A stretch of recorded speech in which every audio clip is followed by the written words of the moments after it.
आदित्यस्य नमस्कारम एकर्वन्ते दिने दिने जलमात्रेण सहस्रेषु दारिद्र्यं नोपजायते एकचक्रस्तोभस्य दिव्यानकं भूषिता समे भवन्तः सुप्रीतं पदमस्तं दिवाकरः।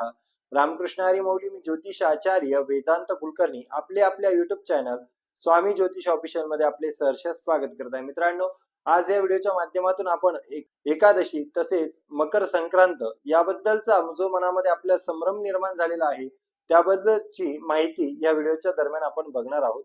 तेव्हा व्हिडिओ शेवटपर्यंत नक्की बघा।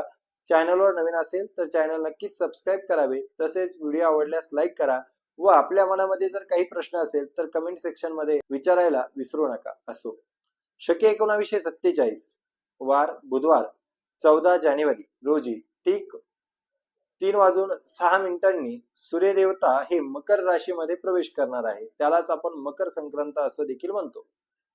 यावर्षी संक्रांत एकादशीला आलेली आहे, त्यामुळे बऱ्याचशा लोकांच्या मनामध्ये असा प्रश्न आहे की एकादशी आहे व मकर संक्रांत देखील आहे, मग आपण मकर संक्रांतीचा नैवेद्य हा मकर संक्रांतीला द्यावा का, देवाला नैवेद्य हा द्यावा का। त्याच पद्धतीत प्रत्येकाच्या मनामध्ये असा संभ्रम निर्माण झालेला आहे की आपण तिळगुळ भक्षण केले तर चालेल का। परंतु मी तुम्हाला एक सांगू इच्छितो, तिळगुळ ही एकादशीला चालते, तेव्हा ती आपण भक्षण करू शकतो।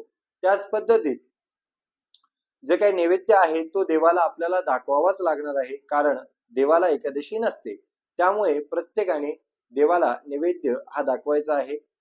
पारंपरिक पद्धतीत आपण ज्या पद्धतीने नैवेद्य करतो, पुरणाची पोळी, तसेच जे नैवेद्य आपण देवीला दाखवत असाल तेच नैवेद्य याही वर्षी करायचं आहे व एकादशी देखील धरायची आहे। ज्यांना एकादशी आहे त्यांनी केलेल्या नैवेद्याचा फक्त सुवास घ्यायचा आहे व दुसऱ्या दिवशी आपली एकादशी हे व्रत सोडायचं आहे। जर एखाद्याच्या घरी श्राद्ध असेल व श्राद्धाकरिता ब्राह्मण बोलवलेले असतील तर त्या ब्राह्मणांना आपण एकादशी नसलेले ब्राह्मण बोलावे।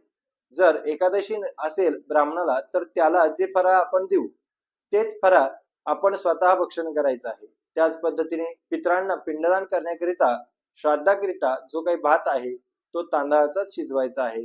त्याच पद्धतीत जर एखादी नवीन सवाष्ण असेल, नवीन लग्न झालेली स्त्री असेल, तिची पहिली मकर संक्रांत असेल तर तिला देखील हलव्याचे दागिने या वर्षी घालायचे आहे। त्याच पद्धतीत तिने देखील नूतन नवीन काळी साडी घालायची आहे, परिधान करून आपला हा जो काही संक्रांत सण आहे हा साजरा करायचा आहे। एकादशी जरी असली तरी कोणताही मनामध्ये संकोच न बाळगता या वर्षी मकर संक्रांत ही मोठ्या उत्साहात साजरी करायची आहे।